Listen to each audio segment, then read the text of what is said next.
Hello guys, welcome back to my new blog.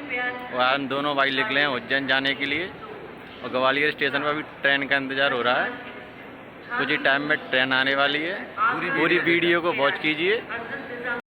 Hello, जैसा कि आप देख पा रहे हैं अभी टाइम हो रहा है 3:39। 4 बजे अपनी ट्रेन है। ट्रेन का इंतज़ार करते हुए हमारे अनिकेत भाई।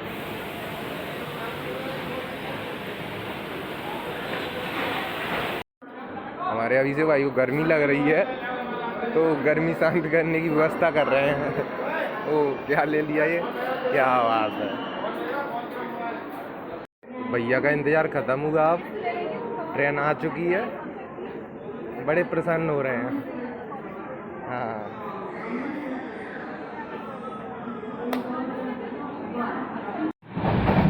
गाइस, अभी जैसा कि आप देख पा रहे हैं रात के 9 बजने वाले हैं। हमारे भाई चिप्स खा रहे हैं। बहुत टाइम से ना पानी की तलाश है, लेकिन पानी कहीं मिल नहीं रहा है और कोई आया भी नहीं। तो चिप्स खा के टाइम पास कर रहे हैं अपना। रात भी काफ़ी हो चुकी है, अभी सो के जागे हैं।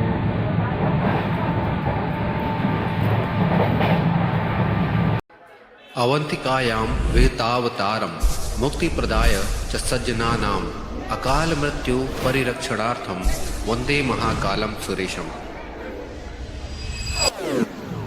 कनक श्रृंगार, पद्मावती, विशाला, चूड़ामणि, भोगवती, हिरण्यवती, अवंतपुरी, अवंतिका, अमरावती, विशाखा और पुष्पा आदि नामों के साथ महाकालपुरी। चारों युग में यह महानगर अपने धार्मिक, साहित्यिक, सांस्कृतिक और वैज्ञानिक महत्व के लिए प्रसिद्ध रहा है। नमस्कार दोस्तों, स्वागत है आपका द बंजारा मैन में।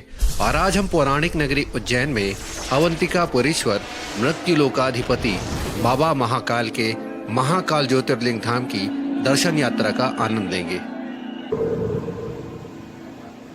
विभिन्न पुराणों के अनुसार सतयुग काल से ही उज्जैनी नगरी भारतवर्ष का एक महत्वपूर्ण तीर्थ रही है।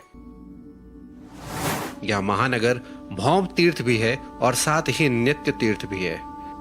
ऐसे पुण्य स्थान जहां भूमि से संबंधित पुण्य होता है वो भौम तीर्थ कहलाते हैं, और भगवान के दिव्य विग्रहों का जहां वास होता है वो नित्य तीर्थ कहलाते हैं। मध्य प्रदेश के मालवा में क्षिप्रा नदी के पूर्वी तट पर स्थित है महाकाल की नगरी उज्जैन, जो अपनी खास भौगोलिक स्थिति के लिए विश्व विख्यात है। ऐसा एक समय था जब उज्जैन विश्व भौगोलिक गणना का केंद्र माना जाता था। उज्जैनी अनादिकाल से ही ज्योतिष विद्या का केंद्र रही है। काल गणना के लिए सर्वोपयुक्त स्थान उज्जैनी रहा है, क्योंकि उज्जैन में विशेष रूप से मध्यावर्ती स्थान है। और ऐसा कहा जाता है कि कालों के काल महाकाल का महाकालेश्वर ज्योतिर्लिंग धाम ही इस पृथ्वी का केंद्र है। अपनी प्राकृतिक सुंदरता से संपन्न महाकालेश्वर ज्योतिर्लिंग का वर्णन बाघभट्ट और कालिदास जैसे साहित्यकारों ने अपने साहित्य में भी किया है। ऐसा कहते हैं कि सतयुग में देव शिल्प विश्वकर्मा जी ने इस मंदिर का निर्माण करवाया था। त्रेता युग में भगवान श्री राम के पुत्र कुश जी ने महाकाल के दर्शन के लिए वाल्मीकि आश्रम से लेकर यहाँ तक की यात्रा की थी। द्वापर युग में यहाँ स्थित संदीपनि मुनि आश्रम में कृष्ण और बलराम जी ने इस आश्रम में शिक्षा प्राप्त की थी। 270 ईसा पूर्व में मालवा के सूबेदार के तौर पर सम्राट अशोक भी इस क्षेत्र के निवासी रहे हैं। ऐसा कहते हैं कि राजा विक्रमादित्य से लेकर शक्तिशाली शासक शालिवाहन तक सभी सम्राटों ने इस क्षेत्र में अपनी सेवाएं दी हैं। स्वर्ण श्रृंगार नगरी उज्जैनी में विराजित बाबा महाकालेश्वर के दर्शन के लिए हजारों दर्शनार्थी प्रतिदिन यहाँ आते हैं। लंबी लंबी कतारों से होते हुए दूर दूर की यात्राओं को तय करते हुए श्रद्धालुगण बाबा महाकाल के दरबार पर पहुँचते हैं और यहाँ क्रमवत तरीके से कतार में बढ़ते हुए पहुँचते हैं महाकालेश्वर परिसर में। सूर्य की किरणों में चमकता हुआ यह विशाल शिवालय दर्शनार्थियों को सम्मोहित करता है।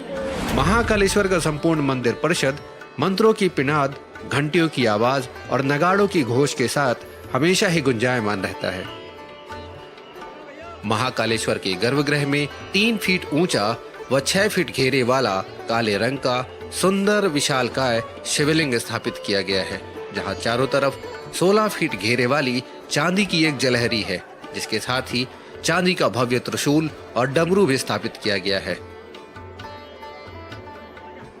बाबा महाकालेश्वर के दर्शन करके मन को एक अद्भुत शांति और आत्मबल मिलता है। कहते हैं कि महाकालेश्वर के दर्शन के बाद महादेव के भक्त काल की विपदाओं से भयमुक्त हो जाते हैं। महाकालेश्वर में सालों से एक विशेष परंपरा चली आ रही है।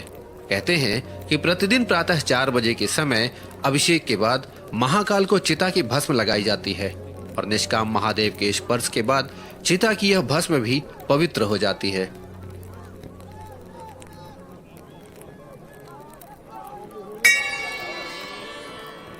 वर्ष भर विशेष आयोजनों व विशेष तिथि पर महादेव का एक विशेष श्रृंगार किया जाता है। सावन भादो, दशहरा व कार्तिक चतुर्दशी आदि अवसरों पर भगवान की एक भव्य सवारी यात्रा निकाली जाती है। महाकालेश्वर धाम में वर्ष भर श्रद्धालुओं की भीड़ बनी रहती है। दीपावली के दूसरे दिन अन्नकूट उत्सव, हर मिलाप आयोजन, सावन महोत्सव, शिवरात्रि उत्सव एवं जन्माष्टमी उत्सव आदि पर एक विशेष पूजन का आयोजन होता है। मोक्षदायक सप्तपुरी अवंतिका नगर में 28 तीर्थ, 7 सागर तीर्थ, 84 सिद्धलिंग और लगभग 30 शिवलिंग, अष्टभैरव, 11 रुद्र स्थान और सैकड़ों देवी देवताओं के मंदिर, जलकुंड और स्मारक हैं और ऐसा लगता है कि सभी देवों की इंद्रपुरी इसी उज्जैन में बसी हुई है।